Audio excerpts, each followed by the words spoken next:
thank you so much for being our event host today. Excited to be here with all of you guys coming in from all over the place, US, Canada, India. I'm glad that you all are having a chance to come in and spend some time with us today, right before you get into the end of year and holidays. So we've got an action-packed agenda for the next 45 minutes or so. We're going to spend some time talking about 3 reasons why your team won't hit quota and how to fix it. We're talking about that at the beginning, well, technically at the end of this year, but really focused in on the beginning of next year. And these are 3 strategies I want you to be thinking about and walking away with. So thank you so much for joining us today, and excited to be here with you. So what I'm going to do is I'm going to share my screen. And if you can just do me a favor, Felipe, and give me a verbal confirmation that you can see my PowerPoint, I'd appreciate it. We see All it. right, fantastic. So that's what we're going to be talking about today, 3 reasons why. And what we want to be talking about right now is get an actual answer from you guys. And I want you guys to use the chat button, their chat feature, if you would, inside the chat. That's what we're looking for, is for you to use the chat feature. And that is a poll. What is the hardest part of the sales cycle? Is it, number 1, getting the first conversation?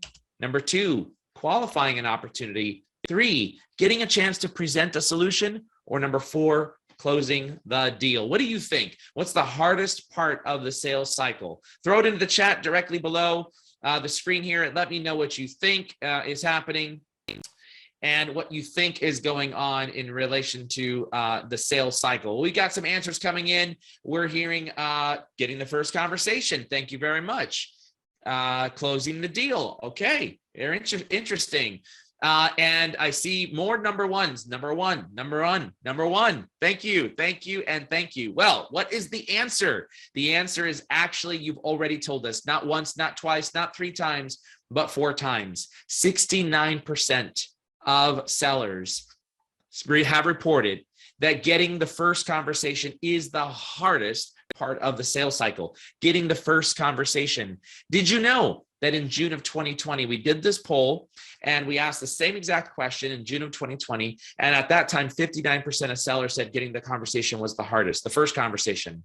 In September of 2020, we did it again. At that time, 72% said getting the first conversation was the hardest.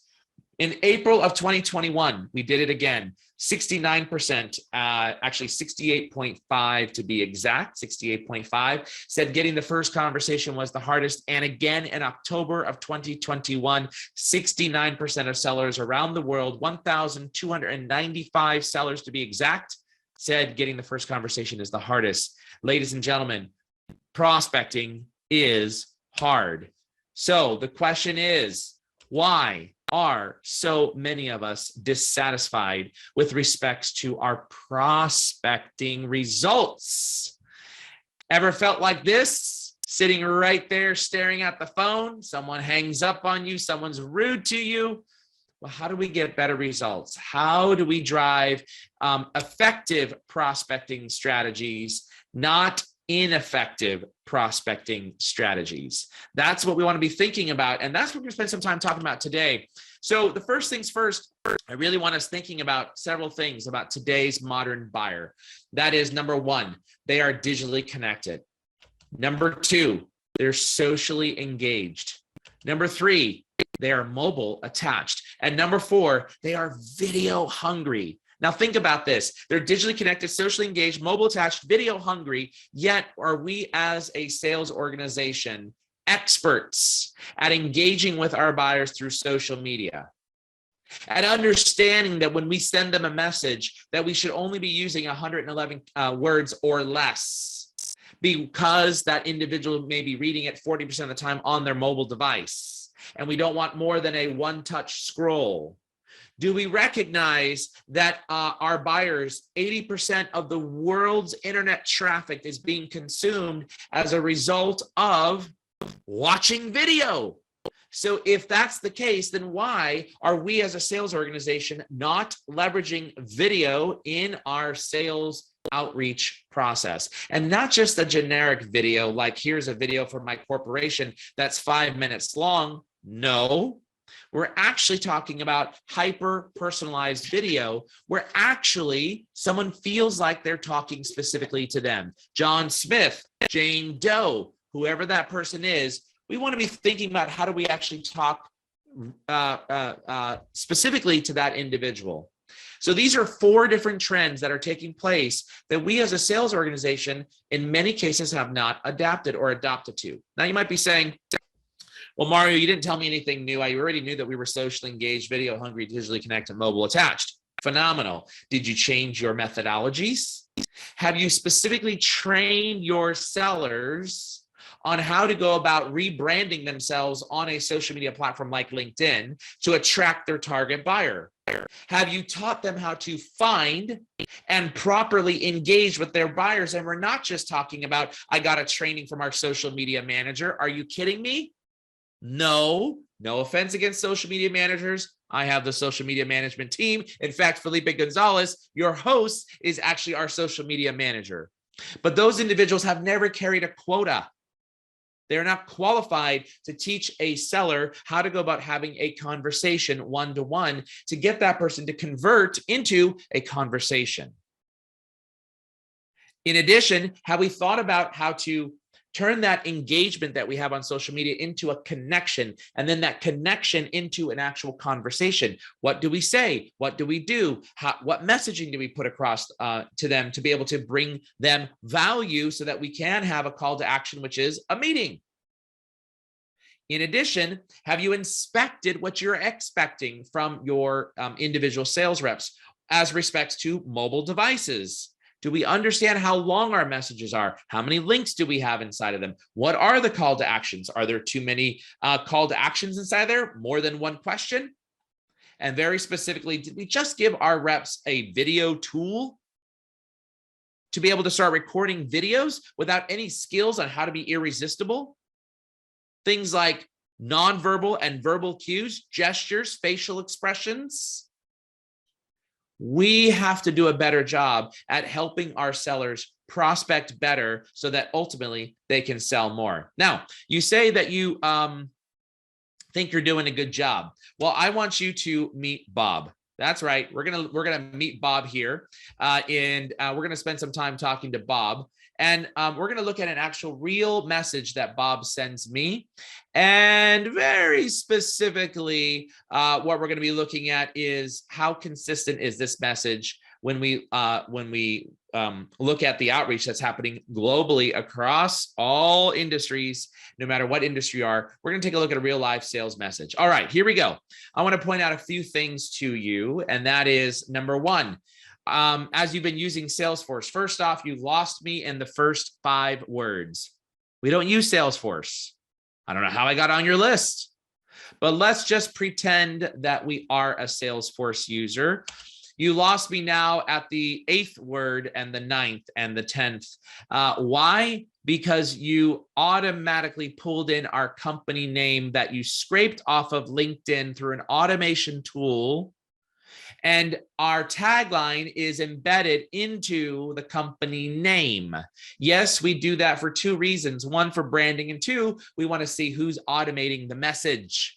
I immediately know that our company, Vengreso space vertical / prospect better sell more means that you have used automation, because a real human being would not have said Vengreso / prospect better sell more. No, a real human being would have said, as you've been utilizing, in this case, HubSpot at Vengreso, comma. Now we look at another item here, and he says, I want to provide you with on-demand, pay-as-you-go support. What? We're already talking about the product? Wait, on-demand, pay-as-you-go. What? I don't even know what you do. What business problem can you solve for me? And then we go into looking at talking about showcase to you a few cases of on how to take advantage that where similar brands are doing this and capitalize. But what am I talking about? Capitalize on what? I'm in such a state of confusion right now that I don't understand this particular message that is taking place, that has been sent to me. And then it says, hey, it doesn't even matter if you don't have a current requirement or already an existing team.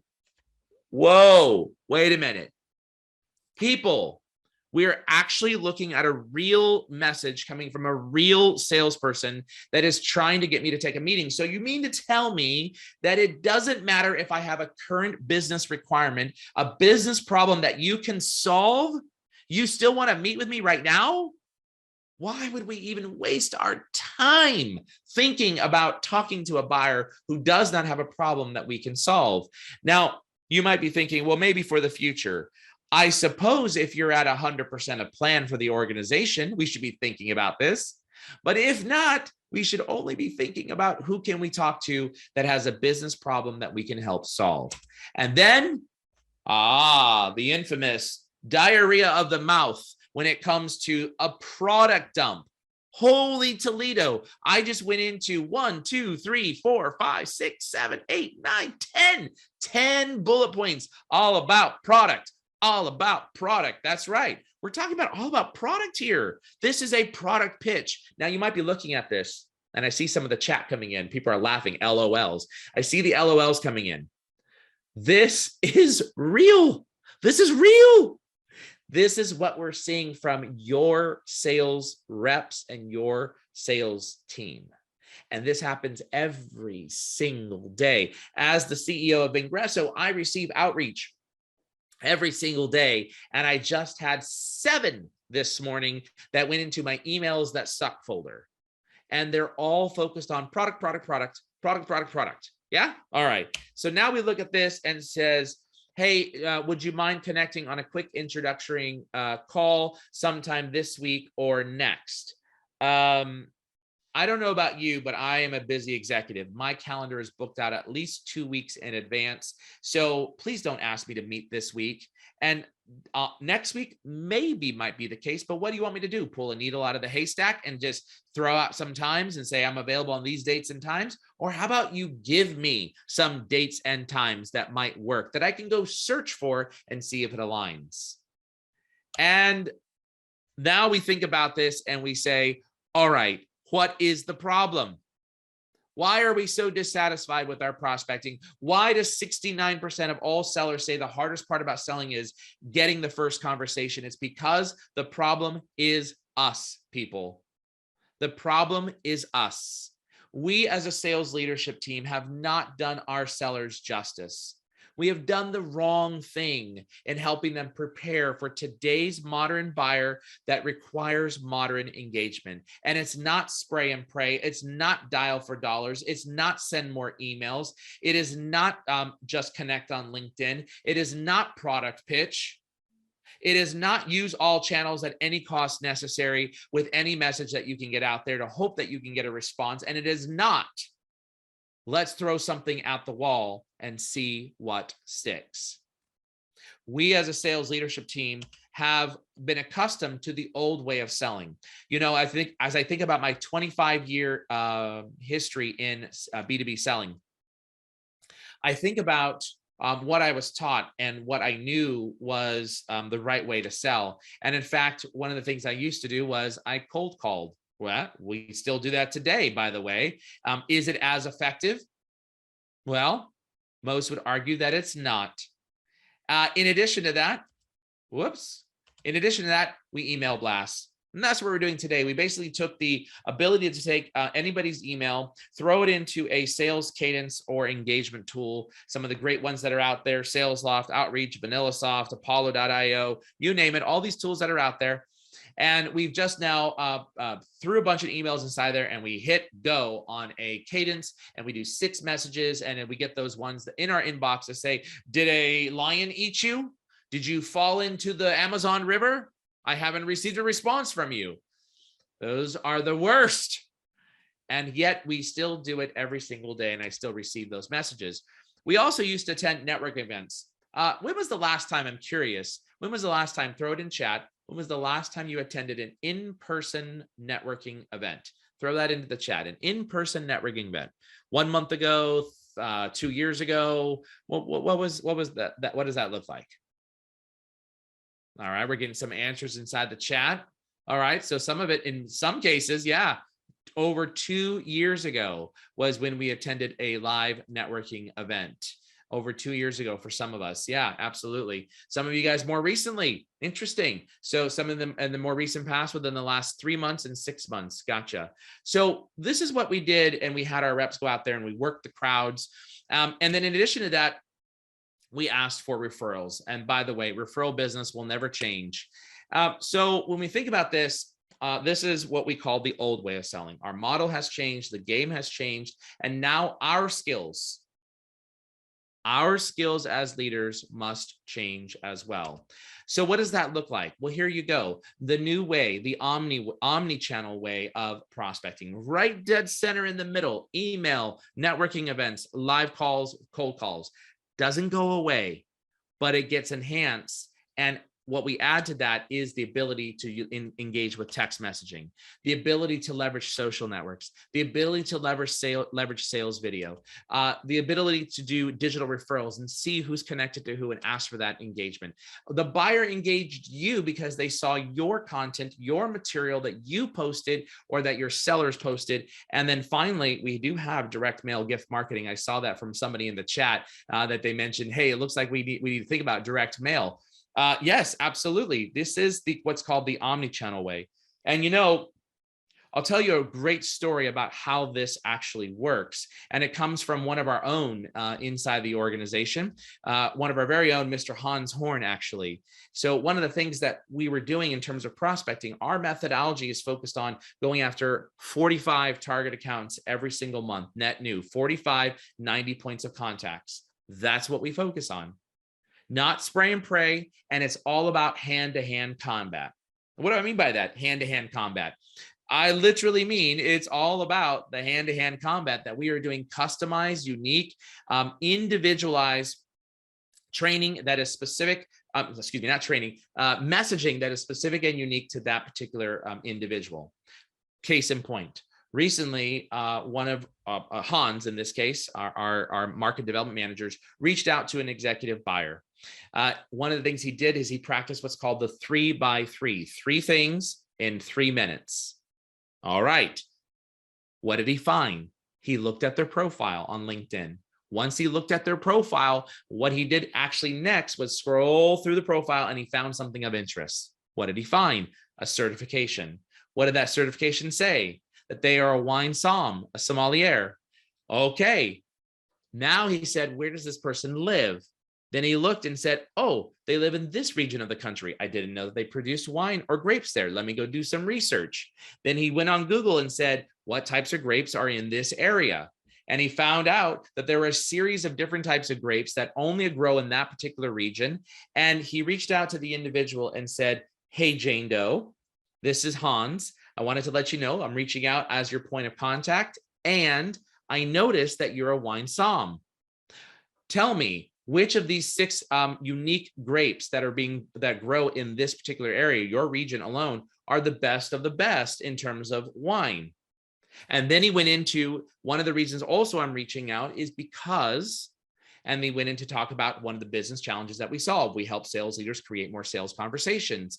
And by the way, since you're in marketing, I thought you might find this article on B2B marketing, specifically this particular section in the article, of value in helping you along your journey with getting more leads to the sales team. The individual responded back saying, top notch, loved your personalization. I'll absolutely take a meeting with you. Okay, so now that we think about this and we hear that particular story, that is the reason why we look at doing hyper-personalization.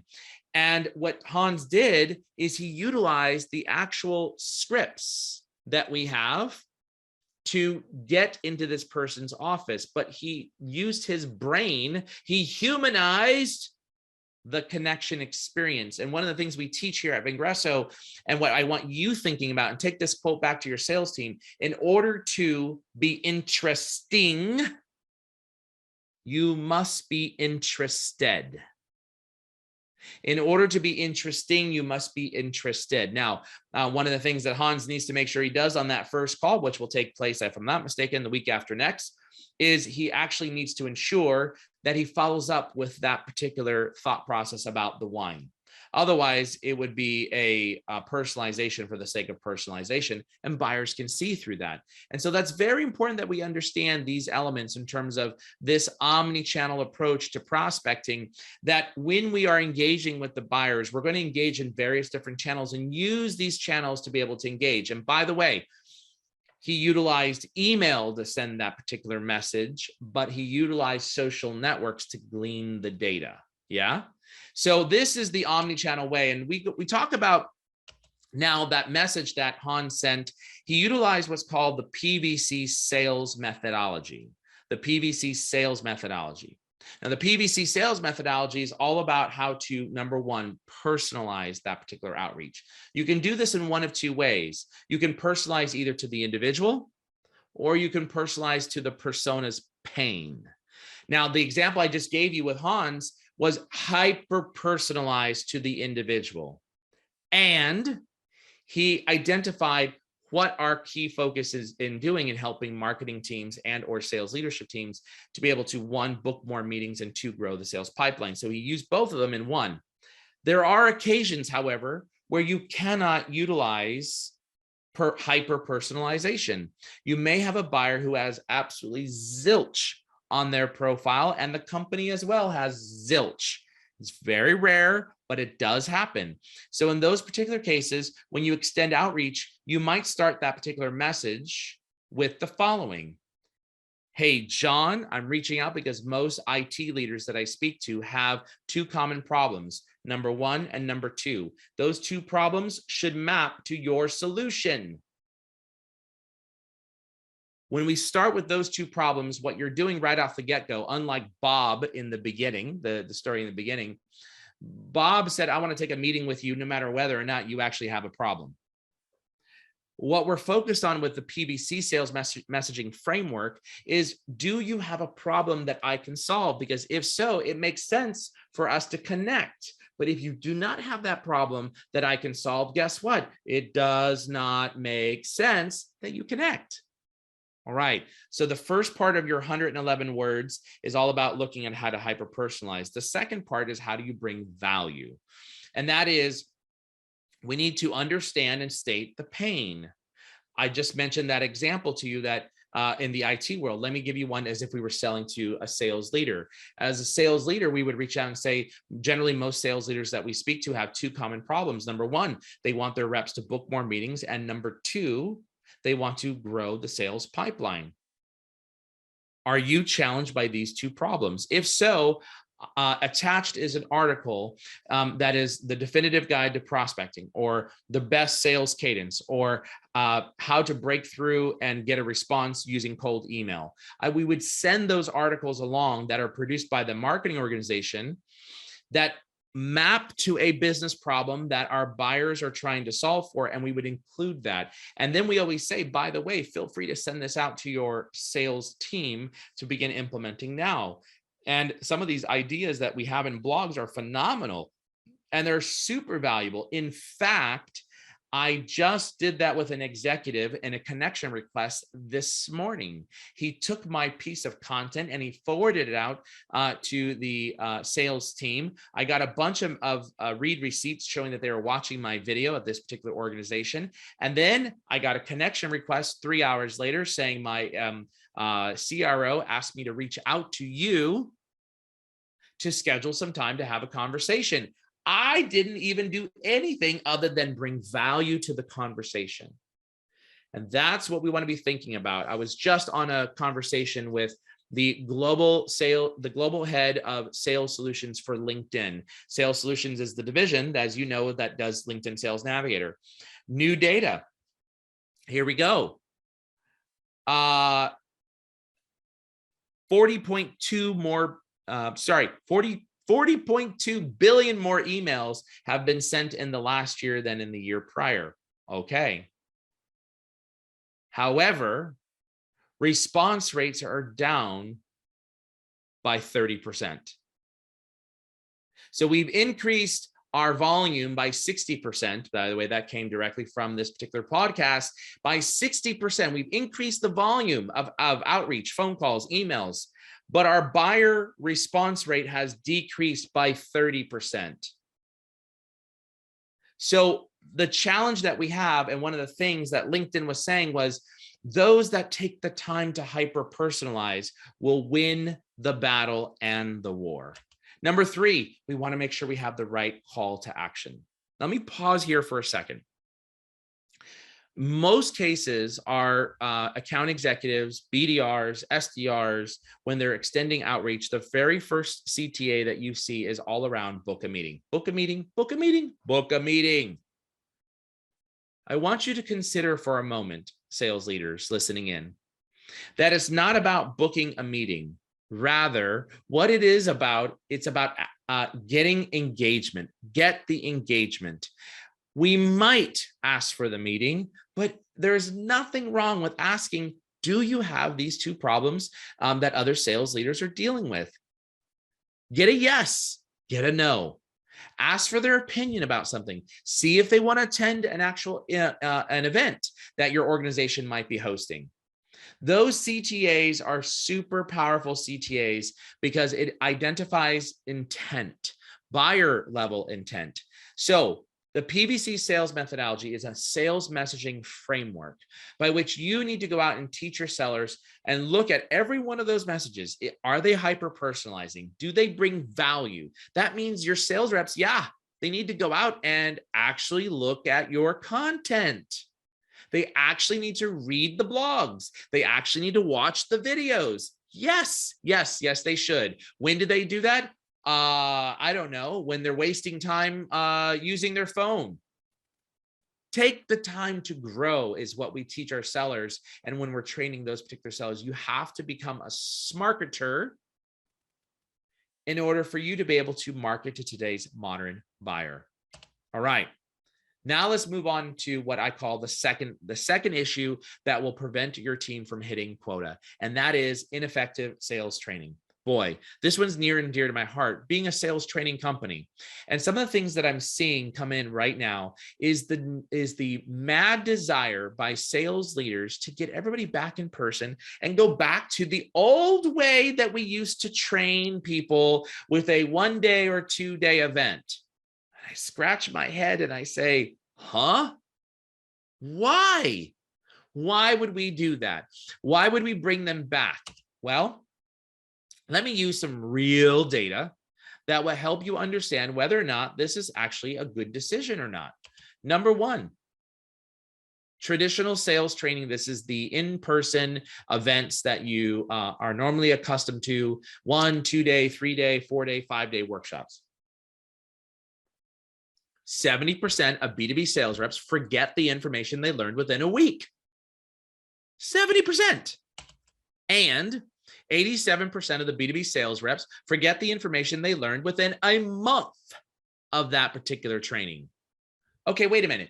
Did we know this information prior to pandemic? Yes. Yes, we did know this information. And yes, it has been always out there. Why did we have in-person event training? Well, I don't know, because that's the way I grew up doing it. I signed a check to go take a in-person sales training course at the age of 22, and that was a 5-day program, total immersion. But yet we forget most of it after a week and almost all of it after a month. So what did virtual training bring to the table? All right, let's take a look at this. 80% of information is retained after 60 days with what's called the spacing effect.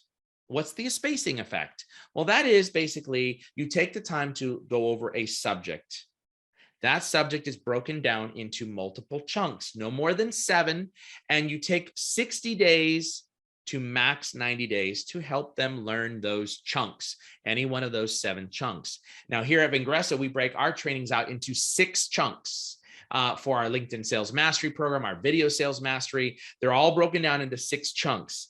And we've spaced them out at 60 days on the video and across 11 weeks, almost 90 days for the LinkedIn Sales Mastery. Why do we do that? Because if you can teach them bite-sized pieces of information over the course of time, you will, in fact, be able to help them retain and learn that information. That is very important that we think about that. And with that in mind, we now look at if you utilize video, guess what? That will actually allow you to retain after being taught with video. So incorporate that video. So a lot of sales leaders are asking us right now, can we go back? Can we go back? Can we go back? Our response is, why would you want to? If you want to make quota and you want to have your sellers succeed, stick with virtual training over the course of time. And guess what? Roll back to your good old-fashioned college days. When you were taking a subject, you had a semester and you learned it over the course of time. And that is exactly what we did in high school, junior high, and elementary. We learned it over the course of time. Why, dear God, are we trying to cram this down our sellers' throats and get them to learn something in just 2 days? It doesn't work. So pump your brakes, sales leaders. That's what we're talking about. Pump your brakes and take the time to train your sellers over the course of time and change behaviors. Change behaviors. All right, here are 3 techniques that you can take for improving long-term retention. First off is the testing effect. Most of us have learned how to do this through virtual. We want to make sure that at each step of the phase, or in the chunks, that we're testing individuals out. So make sure you've got that testing inside there. I talked about the spacing effect already over the course of a minimum of 60 days, maximum 90. And then I also talked about the chunking technique, that no more than 7 chunks of information, so less than 7. And that's one of the reasons why we divide all of our training programs up into 6 chunks, so that people can understand that I'm in the branding phase, I'm in the engagement phase, I'm in the connecting phase, I'm in the feeding my network phase, or in our video program, I'm in the how to be irresistible phase. I'm into how to create a message or a script. I'm into the recording process. Take the time to do those things and utilize these 3 techniques that will encourage long-term retention. Why do we want long-term retention? Because that equals behavior change. Why do we want behavior change? Because that equals results. So let's make sure that we're doing those things in terms of bettering our sales organization. Now, I want to touch on ineffective sales coaching because we're coming up here on time and I want to be respectful of your time. Ineffective sales coaching. My gosh, this is a tough one. So here we go. Looking at this, on average, how many sales calls per week do you listen to and provide oral or written coaching? On average, let's throw that into the chat. What do you think that number is for all of you that have joined in with us? How many sales calls? Now, if you have a team of 7, you got to be answering for all 7 people. So we're looking at how many sales calls per week do you listen to and provide oral or written coaching? I'm getting some answers in. It's not enough. You already know it. You already know exactly where I'm going. We're not doing enough. We've got to be able to help our sellers to be able to do better, and that requires us to coach those individuals. Long lost the days where we are actually sitting with the Y connector. Long lost the days where we're sitting with a Y connector. How many of you actually remember the Y connector? Throw it in the chat if you remember the Y connector. Just give me a yes, give me an amen, something like that. If you remember sitting in a cube, plugging in next to your peer or your manager plugging in next to you and listening to your calls while you actually made calls and then coached you on that. Those were the good old days, weren't they? Exactly. Yeah. So we had a lot of fun when we did those types of engagements where individuals would listen in and we'd get that coaching. But guess what? We're all remote.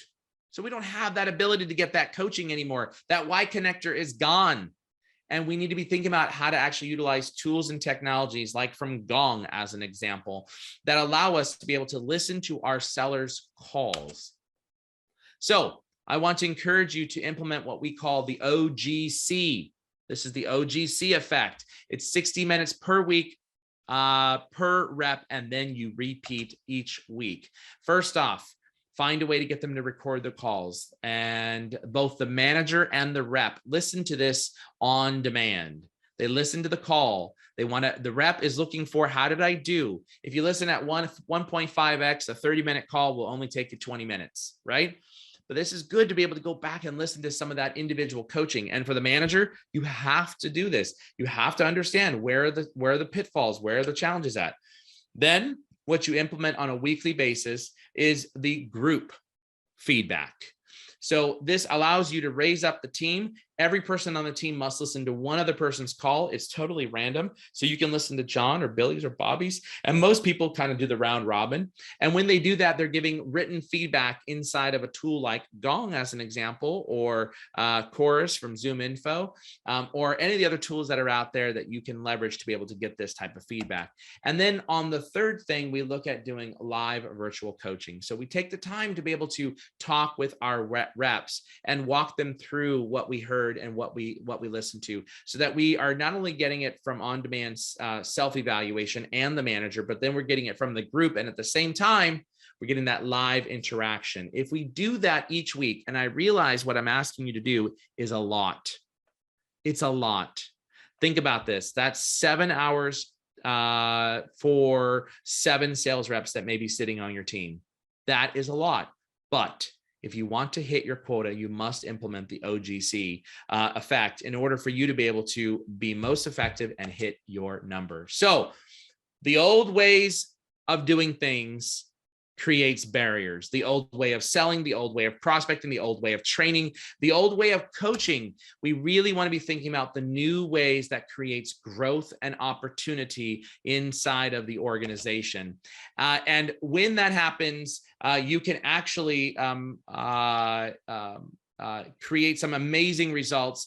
And actually, I'll put this in the chat in just a moment here. I want you to actually reach out and send me an email, and I'll put that in chat, my actual email address, so that you can kind of see what I've got going on in the organization as a actual response to individuals who are emailing me. So I'll throw my email inside of the chat. Let me just put that inside here. It's mario@vengreso.com. Please don't put me on your list. Throw that and send me an actual email. Just put webinar today in the subject line, or 3 reasons why you won't hit quota, whatever you want, doesn't matter. Throw that inside there, see what happens. And this is one of the really cool and creative ways that you can teach your sellers how to engage with their target buyer, by looking at something that you'll receive that I can guarantee you've never received before. So listen, I've got some questions that have come into the Q&A. We're going to take some Q&A right here. Let's see. Joel, thank you so much, says there are plenty of tools that all end up using email as a medium to deliver. How do you leverage video, for example, when email open rates are at an all-time low? How do you send a video to a prospect you haven't connected or simply doesn't use LinkedIn messaging? Great question. So first off, what you're looking for is a couple things. Number one, we utilize a video message in the following mediums.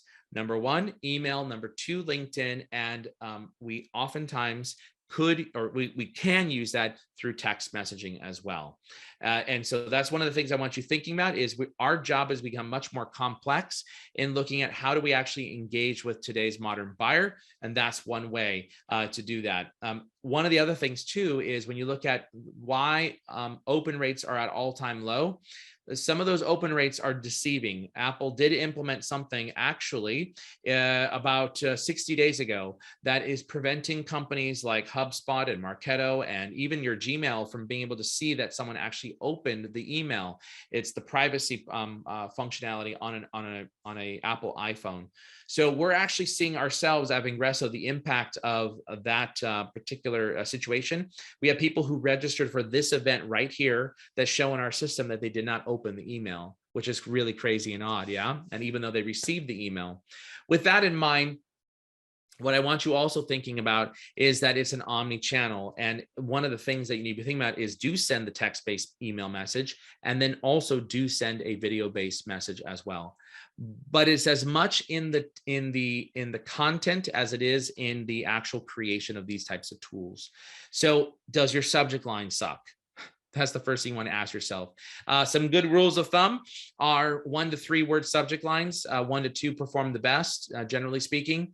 And anything beyond 6 words, bad things start to happen. It's a negative return on your investment. So keep your subject lines very short. And as you're coaching your salespeople, make sure you coach them to that as well.